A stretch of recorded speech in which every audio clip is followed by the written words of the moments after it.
but he chose New York. So he was a very good observer. He says, oh, there is a great potential to preach Krishna consciousness here. I'm seeing the people are very intelligent, they're hard worker, but the only thing lacking is Krishna consciousness. Bhaktisiddhanta Saraswati Thakur also says that, right? There is no scarcity in this world. Yes? The only thing that is lacking is Krishna consciousness. So Prabhupada sees his vision, Vaikuntha vision. He can see clearly. But in the beginning, he was saying that, in the beginning, I cannot understand their English, nor they can understand my English. Because Prabhupada also, only later on, if you hear first time Prabhupada, because of his thick accent also. But his English is very simple that everyone can understand. Compared to his spiritual master, Srila Bhaktisiddhanta Saraswati Thakur, you need this thick dictionary to read his writings. Every word that Bhaktisiddhanta Saraswati Thakur will say, you cannot understand. How about the Brahma Samhita, the purport in the Brahma Samhita? Huh? It's very, very difficult to understand. No, not so easily. You really have to be like in a different consciousness. Even the scholars will not be able to understand because Bhaktisiddhanta Saraswati Thakur, he would preach high-level academicians. Prabhupada, he can meet the Pope, he can meet the President, he can meet, he can even preach to a grade school students.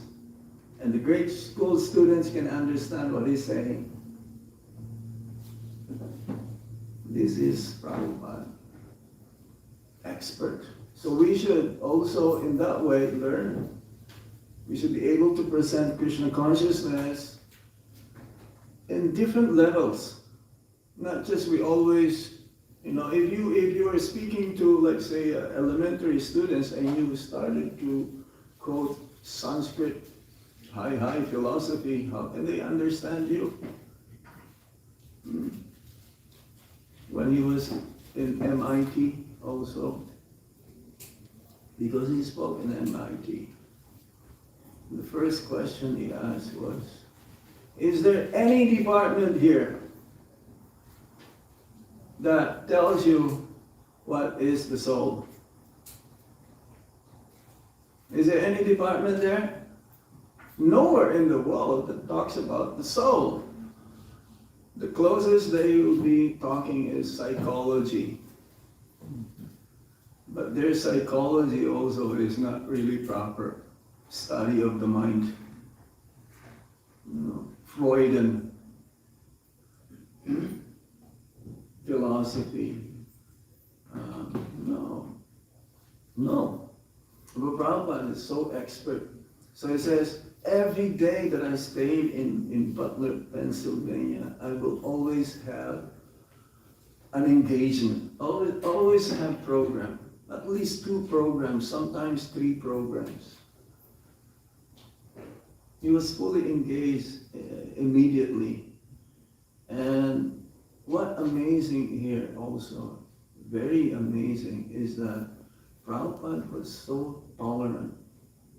He will have his food in a fridge that had meat products. Are you able to do the same thing? My dear brahmachari, will you be able to live in a place for weeks and months and you put your own food in the freezer or in the fridge that has meat products? Are you able to do that? You? Of course not. You will say, I better find another hostel or I better find another place. He is an Acharya. If he did not tolerate like that, we will not be here sitting today. We will be nowhere. There is no ISKCON Boston, there is no ISKCON New York, there is no ISKCON Vrindavan. No, because he can see way, way back. Long-term vision. Not just 3 years, 4 years. 10,000 years.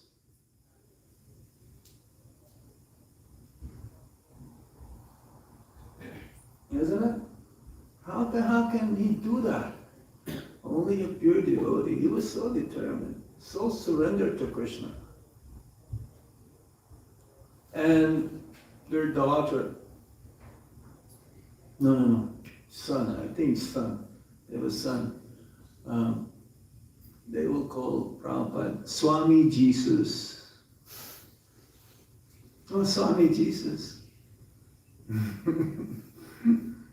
Even the child can understand the purity of Srila Prabhupada. See, the children, you cannot cheat them. You cannot bluff them. They can tell the vibration. Isn't it? If you have an ill motive to a child, the child will not go too close to you. So Prabhupada is so pure. And have you seen that picture? He was playing with a child. So, yeah, he was also invited in the university because the neighbors, all the neighboring in Butler, Pennsylvania, all the neighbors, he would go to the church, to preach in the church, schools, and there's one university in Little Rock, Arkansas. The university there. So he was very fond. He liked it very much, talking and speaking about Krishna consciousness to students. And therefore now it's time to move. Actually, when he left India, he wrote a poem called Vrindavan Bhajan.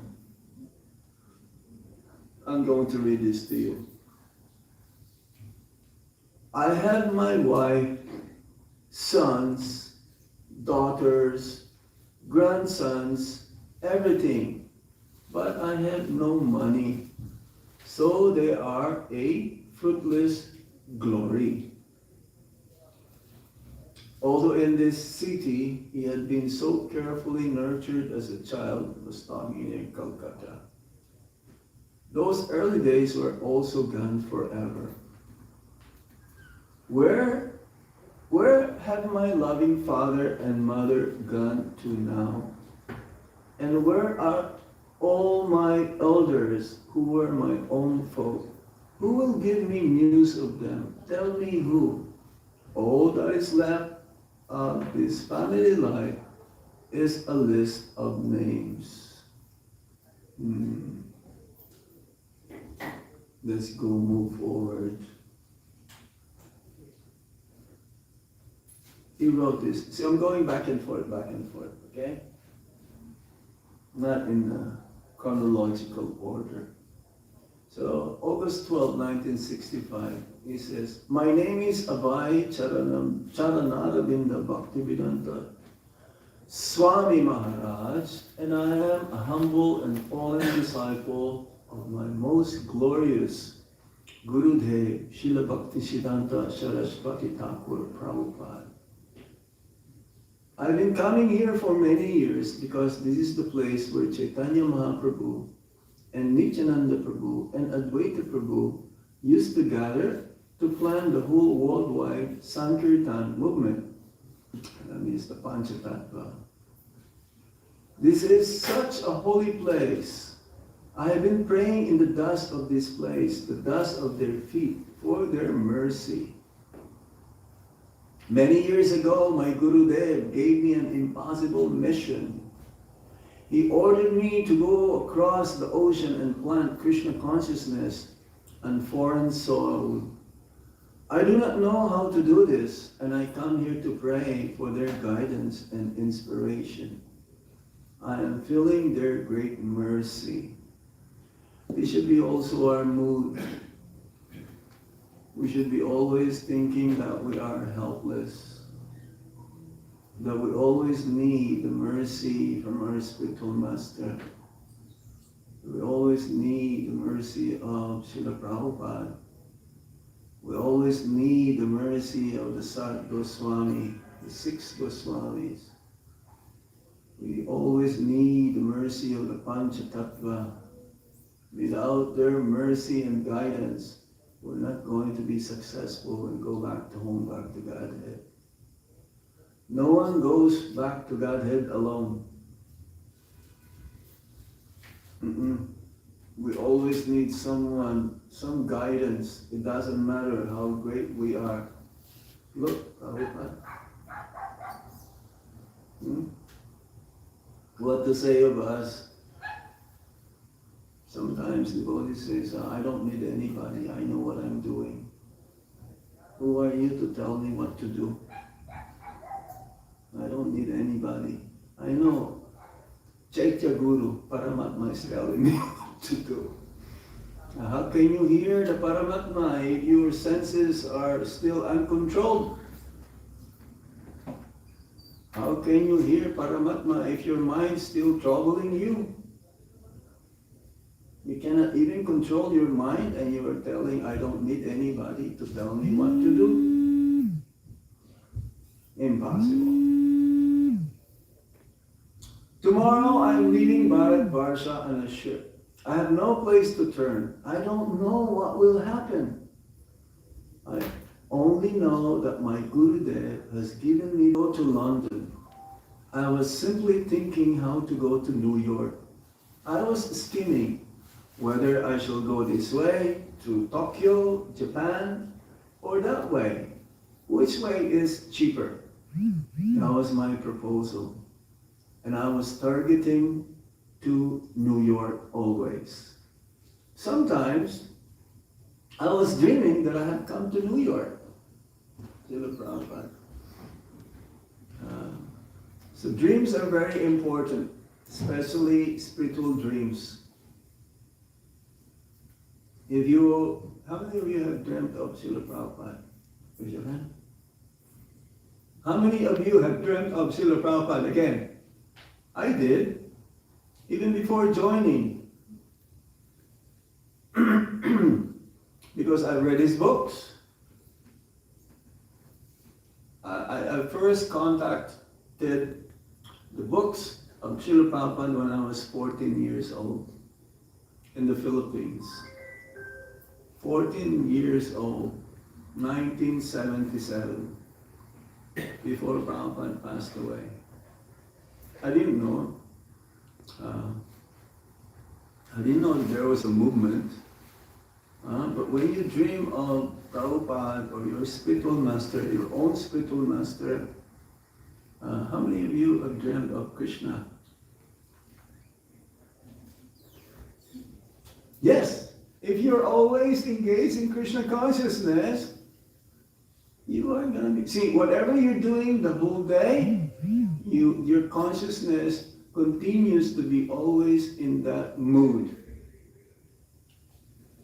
So like when we were distributing books, we're always, we eat with the books, we sleep with the books, we do our sadhana with the books because we live in a van, traveling Sankirtan party. So books. Or even at night time, we're thinking of books, dreaming of books, distributing books. So if you're a pujari, I'm sure you are going to dream of Krishna or the deities. Who is the example? Madhavendra Puri. Yes? Madhavendra Puri. He met Krishna in Govardhan.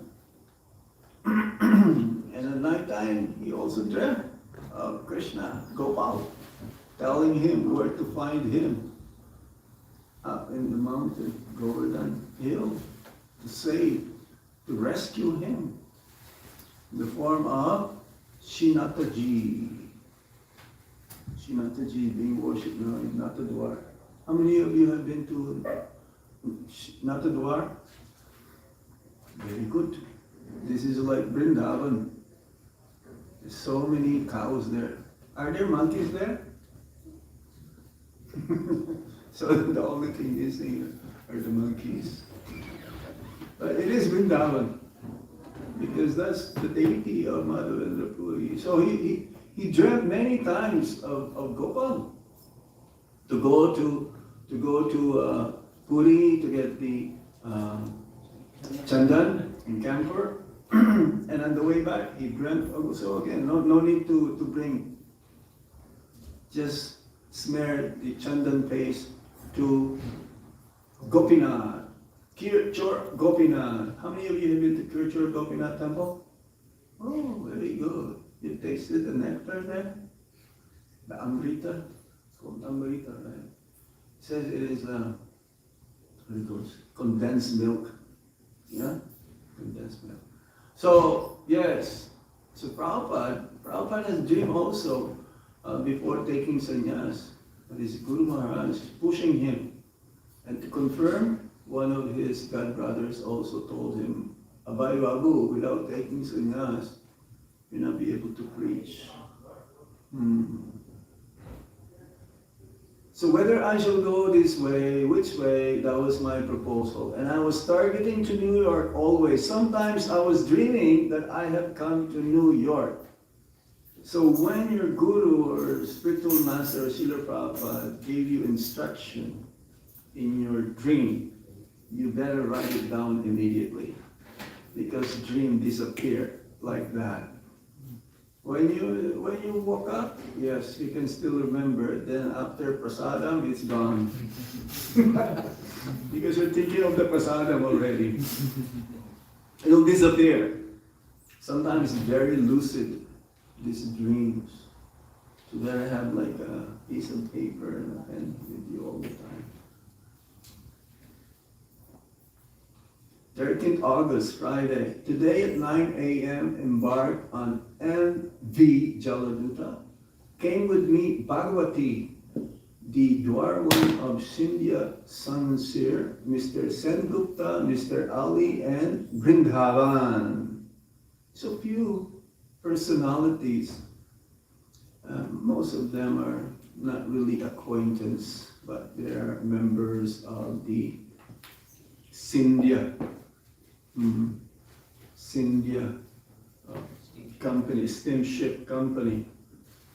But Vrindavan was there, his son. The cabinet is quite comfortable. It is owner's residence, and therefore the sitting room, the bedroom, and the bath, and privy all equipped with first-class materials. Everything is nice in the first-class compartment, and thanks to Lord Sri Krishna for his enlightening Srimati Sumati Muraji for all these arrangements. This is one quality of pure devotee. Is ever grateful to Lord Krishna. Everything that happens to us happened before, or what's happening right now, or what will be going to happen to us, is always by the mercy of Lord Krishna. Sometimes devotees, they will only praise. They will pray to Lord Krishna if they need something, and if they achieve, they be thankful. And after that, no more. We should be grateful. As soon as we wake up in the morning, thank Lord Krishna, thank Srila Prabhupada, thank our spiritual master. Thank all the Vaishnavas for whatever we have. And at night, before going to sleep, we should also thank again. We should be always ever grateful. Then mercy and blessings will be continuously flowing towards us. for our well-being and our spiritual advancement.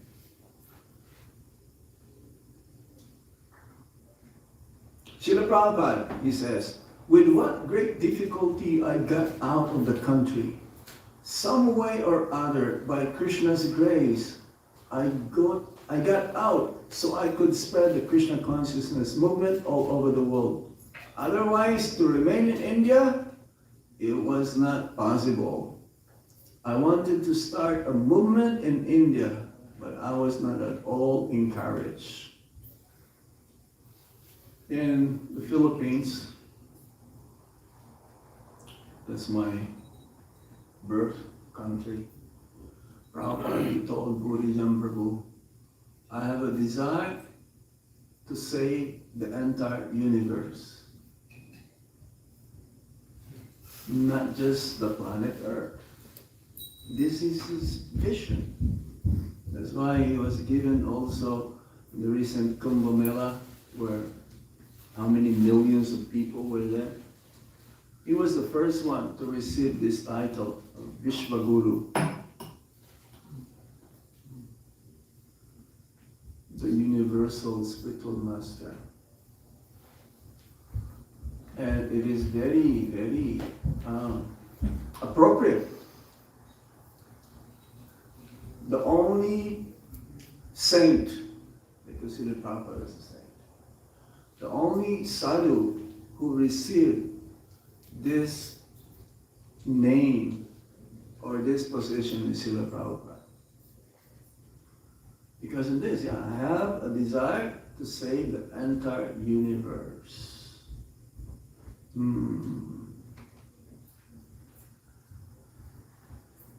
Actually, I was giving also some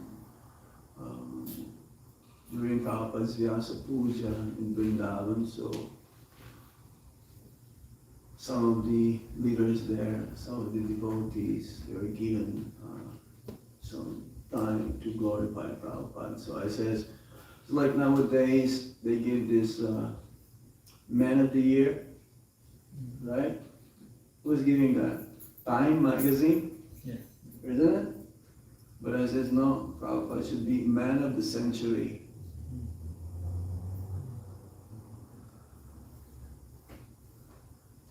Not Man of the Year. Man of the Year is peanuts. It's like they give Nobel Peace Prize, right? You know who's Nobel? Nobel is the one who invented the dynamite. And actually he patented many things, how to create a disturbance in this world. and those who were given this Nobel Peace Prize are like, they excel in their department, literature, writing, scientists, inventors.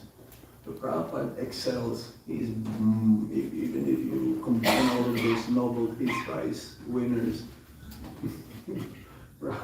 Prabhupada will still be number one.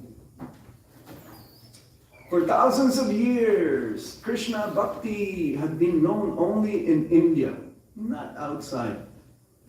Just like when Prabhupada returned to Vrindavan, the Brajavasis, they called him our hometown, was that? He's a hometown hero. He's no one brought Vrindavan anywhere. So many sadhus also traveled before. I can give an example.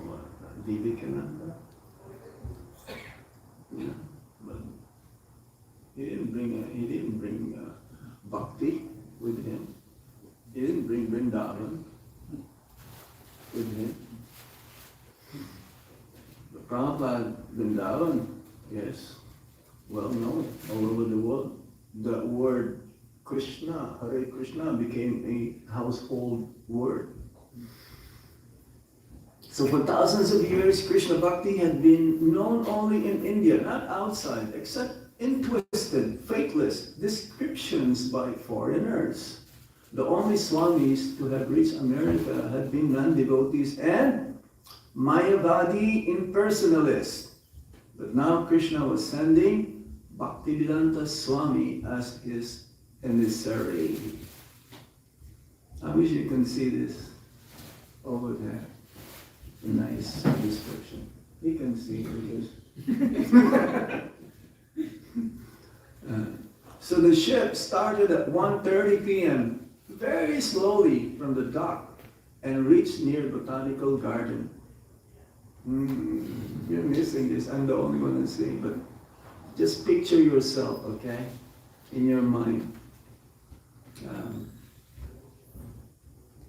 And stopped midstream of the Ganges till 11 p.m. and then turned towards the front and started. It is quite steady. See here, there's a line, how it came out. I cannot understand in my cabin if it is at all moving. I am so comfortable. Yeah, when you're in the ship and it's moving nicely and slowly, you cannot tell whether it is moving or not. The voyage was again stopped at 3:30 a.m. at Kalpi, near Diamond Harbor and Ganukali, and detained for about 8 hours. The delta of the Ganges is quite wide with shallow water. Saturday, 14th. This is August 14th. Okay? The ship started at about 11 o'clock in the morning majestically. I do not feel any jerking whatsoever. But on reaching the Bay of Bengal, there is a tilting of the ship and little rolling also. The roughness increased gradually in the upper Bay of Bengal, and I felt sea sickness. There was vomiting tendency and dizziness, and I felt uncomfortable the whole day and night. The sea was foamy all through. It appeared like a big plate of water extending to 40 square miles, but factually, it was endless so today. Yeah, if you're in the middle of the sea, no land, and sight, it's very difficult.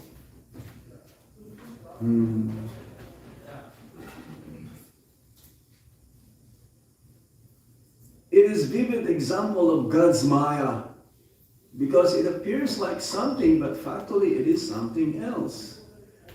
It's like if you're in the desert, you only see sand, nothing else. Sunday, 15th, in the morning, I woke up and felt a little better, but I felt no hunger. Took only a glass of lemon shikanji, lemon drink, nimbu pani. But the head dizziness is continuing. You know what Prabhupada brought with him also? Some, what do you call this? Muri. Some pot rice also. Yes. Because, and some vegetables, because he thought when I reach America, they probably know. No vegetables there because everyone is eating practically me. Up to 10:30, I was in the captain's room, radio room, chatting with the officers. In the radio room, they were dispatching news to other ships. The captain's room is full with nautical paraphernalia. I saw a chart of different appearance photos of the sea. The grades are 0 to 10 degrees, and I think we are passing in the sea between 4 to 7 points. The scene of the 10th point was furious and the 12th serious. The captain advised me to take more solid food. The siren sounded an account. Okay, so what to do now? Arctic time. Would you like to sing more? So we stop here, okay? There's so much nectar.